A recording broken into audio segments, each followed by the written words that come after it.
Hello friends, तो आज हम पढ़ेंगे composition of blood. Composition of blood में आज हम जितने भी इसके टाइप हैं उनको और जितनी भी इसकी वैल्यूज़ है और डायग्राम है उनको सिंपल निमोनिक से याद करेंगे। तो सबसे पहले देखते हैं कि ब्लड आखिर होता क्या है। जो ब्लड है वो एक कनेक्टिव टिश्यू है। ब्लड एक ऐसा कनेक्टिव टिश्यू है जो कि फ्लूइड फॉर्म में हमारे पास प्रेजेंट होता है, हमारी बॉडी में प्रेजेंट होता है। ठीक है, अब हम देखते हैं कि ब्लड किन दो चीज़ों से मिलकर बना हुआ है। तो जो हमारा ब्लड है वो दो चीज़ों से मिलके बना हुआ है, जिसमें से जो पहली है हमारे पास वो है सेल्स। सेल्स में हमारे पास कई सारी टाइप की सेल्स हो सकती हैं जिनको हम बोलते हैं फॉर्म्ड एलिमेंट। दूसरा हमारे पास है ब्लड के अंदर जो दूसरी चीज़ होती है वो होती है लिक्विड। तो जो लिक्विड होता है वो होता है ब्लड के अंदर प्लाज्मा। ठीक है, अब देखते हैं प्लाज्मा कितना परसेंटेज होता है। तो जो प्लाज्मा है वो 55% होता है, मतलब 55% होता है। इसको कैसे याद करेंगे? सिंपल सी ट्रिक है यहाँ पर। 55 में क्या आ रहा है, 55 में 5 आ रहा है। 5 को हिंदी में बोलते हैं 5। पी से हो जाएगा प्लाज्मा, पी से हो जाएगा 5। अब देखते हैं आरबीसी कितनी परसेंट है। तो जो आरबीसी है हमारे पास वो 41% है। और डब्ल्यूबीसी और प्लेटलेट्स कितने परसेंट बचे? डब्ल्यूबीसी एंड प्लेटलेट हमारे पास 4% है। यहाँ पर देखिए, एक सिंपल ट्रिक है। आरबीसी और डब्ल्यूबीसी में सी आता है। सी से क्या हो जाएगा यहाँ पर? 4 हो जाएगा। 4 को हिंदी में बोलते हैं 4। ठीक है, तो 4 आरबीसी में भी आ रहा है और डब्ल्यूबीसी में भी आ रहा है। तो इस ट्रिक से आप याद कर सकते हैं कि जो सी है वो बताएगा आपको 4%। अब देखते हैं प्लाज्मा के अंदर क्या क्या चीज़ें प्रेजेंट होती है। तो प्लाज्मा के अंदर जो चीज़ें प्रेजेंट होती है, सिंपल आपको लिखना है यहाँ पर पानी, क्योंकि प्लाज्मा जो है वो आधे से ज़्यादा पानी होता है। पानी में पी से हो जाएगा प्रोटीन, ए से हो जाएगा एमिनो एसिड्स, एन से हो जाएगा यहाँ पर न्यूट्रिएंट्स, और जो यहाँ पर एक एन बचा इससे हो जाएगा नाइट्रोजनस वेस्ट। ई से यहाँ पर हो जाएगा इलेक्ट्रोलाइट्स। ठीक है, अब जो प्रोटीन्स हैं, हमें क्या क्या प्रोटीन्स प्रेजेंट होती हैं, इसको याद करने की सिंपल सी ट्रिप है। वो है प्रोटीन्स। जो पाजी हैं वो क्या खाते हैं? प्रोटीन खाते हैं। तो हम कह रहे हैं उसको पाजी। फिर से आप प्रोटीन खा रहे हैं तो ए से हो जाएगा एल्बुमिन, जी से हो जाएगा यहाँ पर ग्लोबुलिन, और फिर से हो जाएगा यहाँ पर फिब्रिनोजन। इस सिंपल ट्रिक से याद रख सकते हैं कि क्या क्या प्रोटीन्स होते हैं इसके अंदर। अब आता है डब्ल्यूबीसी। तो डब्ल्यूबीसी को हम ल्यूकोसाइट्स भी बोलते हैं। तो जो ल्यूकोसाइट्स होते हैं ये दो टाइप के हैं हमारे पास। एक तो है ग्रेनुलोसाइट, मतलब जिसके अंदर ग्रेन्यूल्स प्रेजेंट होंगे। दूसरा होता है एग्रेनुलोसाइट, मतलब जिसके अंदर ग्रेन्यूल्स प्रेजेंट नहीं होंगे। अब ग्रेनुलोसाइट एंड एग्रेनुलोसाइट में क्या क्या चीज़ें होती हैं? तो ग्रेनुलोसाइट को हम बोल देते हैं बैन। सिंपल ट्रिक है, बैन मतलब बैन कर दे, क्योंकि इसके अंदर ग्रेन्यूल्स है। ये ट्रिक याद रखिए। एन से यहाँ पर हो जाएगा न्यूट्रोफिल्स, और जो बी है उससे हो जाएगा यहाँ पर बेसिनोफिल्स, ई से हो जाएगा एसिनोफिल्स। इस सिंपल ट्रिक से आप याद रख सकते हैं कि ग्रेनोसाइट में क्या क्या चीज़ें आती हैं। एग्रेनोसाइट में आते हैं हमारे पास लिम्फोसाइट आता है, और जो दूसरा आता है वो है हमारे पास मोनोसाइट। तो ऐसे आप इसको याद रख सकते हैं एक सिंपल सी ट्रिक से। अब हम देखते हैं यहाँ पर प्लाज्मा का कंपोजिशन। प्लाज्मा के अंदर क्या क्या चीज़ें होती है। सबसे पहले होते हैं सॉलिड्स, सेकंड में हमारे पास आते हैं liquids, and the third is gases. तो ये तीन चीज़ों से मिलकर प्लाज्मा बनता है। अब सॉलिड को भी हम डिवाइड करेंगे। इसमें अगर हम बात करें लिक्विड की, तो जो लिक्विड है वो वाटर होता है। 92 से 93% वाटर होता है प्लाज्मा के अंदर। सॉलिड कितना होता है? सॉलिड जो है वो 7 से 8% होता है, और गैसेस जो है वो सिर्फ और सिर्फ 1% यहाँ पर होती हैं। अब सॉलिड को भी हम डिवाइड करते हैं दो में, जो कि है inorganic and organic. Inorganic and organic से मिलकर बना होता है, जिसमें इनऑर्गेनिक में सभी एलिमेंट है, जैसे सोडियम हो गया, calcium, potassium, magnesium, bicarbonate, chloride, phosphate, iodine, iron, copper. और इनऑर्गेनिक में जितने भी कार्बन कंटेनिंग है कंपाउंड, जैसे प्लाज्मा प्रोटीन हो गया, एमिनो एसिड हो गया, carbohydrates, fats, hormones, enzymes, and non protein nitrogenous substances. जितने भी नॉन प्रोटीन नाइट्रोजिनस सब्सटेंसेस में भी इसी में आते हैं, एंटीबॉडीज भी। अब गैसेस में हमारे पास क्या क्या चीज़ें हो सकती हैं, जैसे कि ऑक्सीजन है, कार्बन डाइऑक्साइड है, और नाइट्रोजन है। तो ये सब जो है गैसेस में आते हैं। ये सब चीज़ें आपको याद रखनी है कि ये कैसे कैसे डिस्ट्रीब्यूट होते हैं हर एक कैटेगरी में। अब देखते हैं यहाँ पर red blood cells. Red blood cells को हम इरेथ्रोसाइट्स भी बोलते हैं। ये एवरेज हमारी बॉडी में कितनी होती है? ये होते हैं हमारे पास 4 से 5.5 मिलियन क्यूबिक एमएम होती है। लेकिन अगर हम बात करें एक अडल्ट मेल में कितनी होती है, तो जो एक अडल्ट मेल होता है उसमें 5.5 मिलियन क्यूबिक एमएम होती है, और यहाँ पर जो अडल्ट फीमेल होती है उसमें 4.5 मिलियन क्यूबिक एमएम होती है। इसको याद करने की सिंपल सी निमोनिक है जो कि है फीमेल। क्या है? फीमेल। फी से हो जाएगा यहाँ पर 5, और आपने अभी देखा कि चाहे मेल हो या फीमेल हो दोनों में 5 आता है, मतलब 5.5 और 4.5। ऐसे आप इसको याद रख सकते हैं। अब बात करते हैं प्लेटिलेट्स की, जिसको हम थ्रोम्बोसाइट्स भी बोलते हैं। तो प्लेटिलेट्स हमारी बॉडी में 2 से लेकर 4 लाख क्यूबिक एमएम होती हैं। इसको याद करने के लिए सिंपल सी निमोनिक है। यहाँ पर देखिए THRO, थ्रो में क्या बन रहा है? 2 बन रहा है। 2 की आवाज़ आती है, जो कि आपको बताएगा कि 2 से 4 लाख क्यूबिक एमएम होती है प्लेटलेट एंड थ्रोम्बोसाइट्स। अब हम बात करते हैं वाइट ब्लड सेल्स, जिनको हम ल्यूकोसाइट्स भी बोलते हैं। इनको हम सिंपल निमोनिक से याद करेंगे। सबसे पहले देखते हैं इनका असेंडिंग ऑर्डर क्या है। जो न्यूट्रोफिल्स होती हैं सबसे ज़्यादा होती हैं, इसलिए हमने इनको बोल दिया न्यू। न्यूट्रस से हो जाएगा न्यू। ये 50 से 70% होती है। जो बीच में आते हैं हमारे पास वो है मोनोसाइट। कहाँ पे आती है? बीच में आती है। इनका जो काउंट होता है वो होता है 2 से 6%। आपको बस ये याद रखना है कौन सी ज़्यादा है और कौन सी कम। जो बेसोफिल्स होती हैं ये सबसे कम होती हैं। इनका जो काउंट है वो है 0 से 1% ये होती हैं, और ये इसलिए हमने इनको बेस में रखा है क्योंकि ये सबसे कम होती है। फिर जो लिम्फोसाइट है वो मोनोसाइट और न्यूट्रोफिल के बीच में आते हैं, जो कि है 20 से 30%। और जो एसिनोफिल्स हैं हमारे पास, वो है हमारे पास यहाँ पर 2 से 4%। अब हम इनके काउंट को याद करेंगे कि कितनी होती हैं सिंपल से निमोनिक से। सबसे पहले देखते हैं कि हम इनको काउंट करते हैं पर क्यूबिक एमएम में। ये इसकी यूनिट होती है।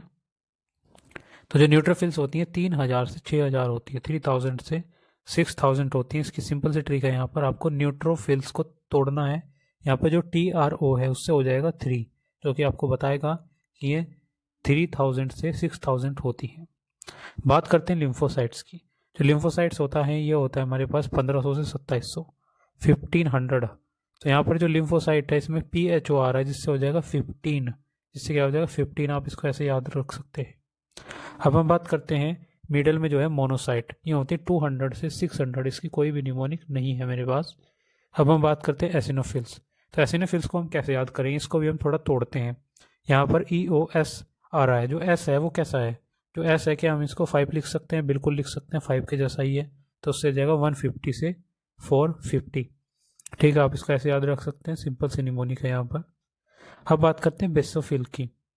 तो जो बेसोफिल है ये कितनी होती है? ये होती है 0 से 100 पर क्यूबिक एमएम। इसको याद करने के लिए सिंपल सी ट्रिक है, बेस है मतलब सबसे नीचे है ये, और ये सबसे नीचे है, सबसे कम है। सबसे कम का मतलब है 0, क्योंकि इसमें आता है 0, और 1 के बाद भी क्या आता है? 0 आता है, क्योंकि इसमें क्या है? ये सबसे नीचे है। तो आप इसको ऐसे सिंपल से निमोनिक से याद रख सकते हैं पूरे चार्ट को। अब हम याद करेंगे यहाँ पर कुछ शेप जो कि सिंपल निमोनिक से याद हो जाएंगे आपको। सबसे पहले आता है इसमें न्यूट्रोफिल। न्यूट्रोफिल की जो शेप है आप देख सकते हैं वो एक क्रैब जैसी है। इसमें क्या होता है? मल्टी लोब्ड न्यूक्लियस होते हैं। यहाँ पे भी देख सकते हैं कई सारे लोब्स बने हुए हैं। साथ ही साथ इसके अंदर फाइन ग्रेन्यूल्स प्रेजेंट होते हैं। यहाँ पर देखिए इसकी जो शेप है वो बिल्कुल एक ऐसी है जैसे कि एक केकड़ा होता है, मतलब कि जो एक क्रैब होता है। तो जब एक क्रैब काटता है तो कैसा कर देता है? न्यूट्रल कर देता है बंदे को। ठीक है, इस निमोनिक से आप याद रखेंगे कि जो क्रैब है वो न्यूट्रल कर देता है। दूसरी हमारे पास आती है जो कि है इसिनोफिल। तो इसिनोफिल की जो शेप है वो कैसी होती है? यहाँ पर देख सकते हैं कई सारे हमें ग्रेन्यूल्स देखने को मिलते हैं। साथ ही साथ इसके अंदर हमें बाइलोब्ड न्यूक्लियस मिलता है। वहाँ पर था मल्टी लोब्ड, यहाँ पर होता है सिर्फ बाइलोब्ड। 2 लोब होते हैं न्यूक्लियस में। इसको याद करने की क्या निमोनिक होगी? तो यहाँ पर देखिए जो शेप है इस ये शेप बिल्कुल ई जैसी है। अगर हम ई बनाए तो यहाँ पर ई बन जाता है। तो इसकी निमोनिक होगी यहाँ पर ई फॉर ईसोफिल। आप इसको ऐसे याद रख सकते हैं, इसको ड्रॉ करके देख सकते हैं जिसमें ई बनेगा उल्टा ई, इससे हो जाएगा ई फॉर ईसोफिल।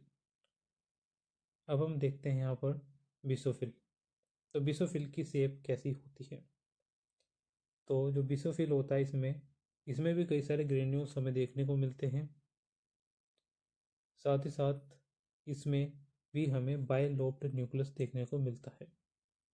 इसको हम कैसे याद करेंगे? तो अगर हम इसको देखें तो ये जो शेप है ये बिल्कुल बी जैसी है। ये जो शेप है यहाँ पर आप देख सकते हैं बिल्कुल बी जैसी है, जिससे हो जाएगा बिसोफिल। अब हम देखते हैं यहाँ पर मोनोसाइट। तो मोनोसाइट्स को मोनोसाइट इसलिए बोलते हैं क्योंकि इसके अंदर एक ही न्यूक्लियस प्रेजेंट होता है। तो इसको याद करने की कोई ज़रूरत नहीं है, ये आपको याद रहेगा। साथ ही साथ इसमें क्लियर साइटोप्लाज्म प्रेजेंट होता है। अब हम देखते हैं यहाँ पर प्लेटिलेट्स। तो जो प्लेटिलेट्स में हम देखते हैं यहाँ पर लिम्फोसाइट्स। तो लिम्फोसाइट में जो एक न्यूक्लियस होता है ये पूरे सेल को घेर लेता है, पूरे सेल में फैल जाता है और न्यूक्लियस पूरी सेल पर क्या हो जाता है, ऑक्युपाइड हो जाता है, और इसको हम बोलते हैं लिम्फोसाइट। अब हम देखते हैं प्रॉपर्टीज ऑफ ब्लड। ब्लड की क्या क्या प्रॉपर्टीज़ हैं उनको हम इमेजिनेशन टेक्निक से समझेंगे। यहाँ पर देखिए कि जो ब्लड होता है आर्टेरियल ब्लड, मतलब कि ऐसा ब्लड जो कि आर्टरीज में बहता है, इसको हम बोलते हैं स्केलेट रेड। इसका कलर होता है स्केलेट रेड। ठीक है, ये जो ब्लड होता है ये ऑक्सीजनेटेड होता है, इसलिए ये बिल्कुल रेड होता है। लेकिन वहीं पे दूसरा जो कलर होता है जो कि वेनस ब्लड होता है, जो कि वेन्स में बहता है, वो बिल्कुल रेड नहीं होता, वो थोड़ा पर्पल रेड होता है, और ये डी ऑक्सीजनेटेड ब्लड होता है। अब हम बात करते हैं वॉल्यूम की, कि कितना वॉल्यूम होता है हमारी बॉडी में ब्लड का। तो एक अडल्ट मेल में एवरेज 5 ml ब्लड होता है, जिसमें से जो 8% है वो बॉडी वेट का 8% है। मतलब पूरे वेट में से 8% जो वजन है वो ब्लड ही रखता है। बात करते हैं पीएच ऑफ ब्लड। तो जो ब्लड का जो पीएच होता है वो 7.8 होता है, जो कि स्लाइटली एल्कलाइन है। तो जो ब्लड है वो कैसा है, एल्कलाइन है। बात करते हैं विस्कोसिटी की। विस्कोसिटी मतलब कि गाढ़ापन। तो जो हमारा ब्लड होता है वो कितना गाढ़ा होता है, तो ये 5 टाइम मोर विस्कस होता है, मतलब 5 गुना ज़्यादा गाढ़ा होता है as compare to water. Water से अगर हम इसका कंपेरिजन करें तो वाटर से 5 टाइम मोर विस्कस है ये ब्लड। बात करते हैं फंक्शंस ऑफ ब्लड। ब्लड के क्या क्या फंक्शंस होते हैं? सबसे पहला है न्यूट्रिटिव फंक्शन। न्यूट्रिटिव फंक्शन का मतलब है, मतलब कि जो हमारी बॉडी में खाना जाता है, जैसे कि ग्लूकोज है, एमिनो एसिड है, फैट है, लिपिड्स हैं, विटामिन्स है। तो जितना भी ये खाना है, अब ये हमारी बॉडी में चला तो जाता है, लेकिन इसका यूज कैसे होता है? जो आरबीसी होती है, रेड ब्लड सेल होती है, वो इनको उठाती है। जो हमारा ब्लड की सेल्स है वो इनको उठाती है, मतलब कैरी करती है, और ले जाती है कहाँ पर? और ले जाती है ऑर्गन्स को, क्योंकि ऑर्गन्स को ज़रूरत है इस खाने की। ऑर्गन्स इसको यूज करते हैं। बात करते हैं एक्सक्रीटरी फंक्शन। मतलब एक्सक्रीटरी में क्या फंक्शन है? अब जो ऑर्गन से खाना यूज़ करने के बाद जो एक्सक्रीटरी प्रोडक्ट, जो वेस्ट प्रोडक्ट निकला, उसका क्या होगा? वो जाता है हमारी किडनी में। किडनी में जाएगा या फिर लीवर में जाएगा।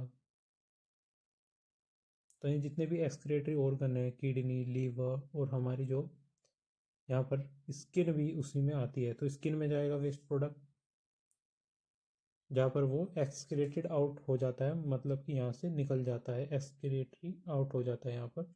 एक्सक्रीशन के लिए किडनी, लीवर और स्किन के पास जाता है खाना। अब हम देखते हैं यहाँ पर कुछ और फंक्शन जो कि ब्लड के होते हैं। सबसे पहले है यहाँ पर रेस्पिरेटरी फंक्शन। तो रेस्पिरेटरी फंक्शन क्या हो सकता है? तो रेस्पिरेटरी गैसेस को ट्रांसपोर्ट करती हैं हमारी रेड ब्लड सेल्स। जो ब्लड है वो रेस्पिरेटरी गैसेस को ट्रांसपोर्ट करता है, टिश्यू से लंग्स तक पहुंचाता है और लंग्स से टिश्यू तक पहुंचाता है। ये हमारे काम आता है red blood cells respiratory organs में। बात करते हैं transport of hormones and enzymes. मतलब कि जो हमारी एंडोक्राइन ग्लैंड्स होती हैं ना, जो एंडोक्राइन ग्लैंड्स होती है उनकी एक खास बात है कि वे डक्टलेस होती है। मतलब उनके अंदर कोई भी डक्ट नहीं प्रेजेंट होती। और जब उनके पास कोई डक्टें ही नहीं होंगी तो वे कैसे ऑर्गन तक पहुंचाएंगी अपने हॉर्मोन्स को? तो ये क्या करती हैं, ये डायरेक्टली ब्लड के अंदर रिलीज कर देती है हॉर्मोन्स को और एंजाइम को। अब जो ब्लड है वो उसको ट्रांसपोर्ट करेगा और पहुंचाएगा टारगेट ऑर्गन तक। बात करते हैं रेगुलेशन ऑफ बॉडी टेम्परेचर। जो हमारा ब्लड है वो बॉडी के टेम्परेचर को भी रेगुलेट करता है। वो कैसे? जो हमारा ब्लड होता है उसकी हाई स्पेसिफिक हीट होती है जो कि मेंटेन करता है थर्मो रेगुलेशन, मतलब जो ब्लड है वो फ्लो करता है बॉडी के अंदर, तो उससे क्या होती है, एक थर्मो रेगुलेशन मेंटेन होता है। बात करते हैं ब्लड का काम स्टोरेज फंक्शन भी है। वो कैसे? यहाँ पर देखते हैं कि हमारे जो ब्लड है उसके अंदर रेडीमेड सब्सटेंसेस रहते हैं, हमेशा रहते हैं, जिससे कि जब भी ज़रूरत पड़े उन्हें यूज़ किया जा सकता है, जैसे कि वाटर है, प्रोटीन्स हैं, ग्लूकोज है, एंड पोटेशियम है। तो ये जो सब्सटेंसेस हैं ये हमारे ब्लड में हमेशा रहते हैं, जब भी ऑर्गन को ज़रूरत होती है तो ये जाते हैं और वहाँ पर यूज़ हो जाते हैं। अब हम देखते हैं कि ब्लड का डिफेंसिव फंक्शन क्या है, मतलब कि बॉडी में डिफेंस करने में इस्तेमाल होता है। ब्लड के अंदर होती हैं वाइट ब्लड सेल्स। जो वाइट ब्लड सेल्स है उसमें है न्यूट्रोफिल्स, मोनोसाइट्स। जो न्यूट्रोफिल मोनोसाइट है उनका तो काम है एंगल्फ करना, मतलब कि एंगल्फ का मतलब है खाना। किसको खाना? बैक्टीरियाज को। अगर कोई बाहर से बैक्टीरिया आ जाता है तो जो न्यूट्रोफिल्स है और मोनोसाइट है उसे क्या कर लेती है, एंगल्फ कर लेती है, खा लेती हैं। और इसी प्रोसेस को हम बोलते हैं फैगोसाइटोसिस। बात करते हैं लिम्फोसाइट्स। तो जो लिम्फोसाइट है वो भी WBC का पार्ट है, और लिम्फोसाइट हमें इम्यूनिटी प्रोवाइड करती हैं।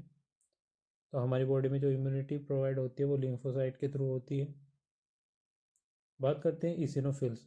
जो इसिनोफिल्स होती है उसका काम होता है यहाँ पर, जो फॉरेन पार्टिकल, कोई भी फॉरेन पार्टिकल अगर बॉडी में आ जाता है तो उसे रिमूव करने का काम होता है इसिनोफिल्स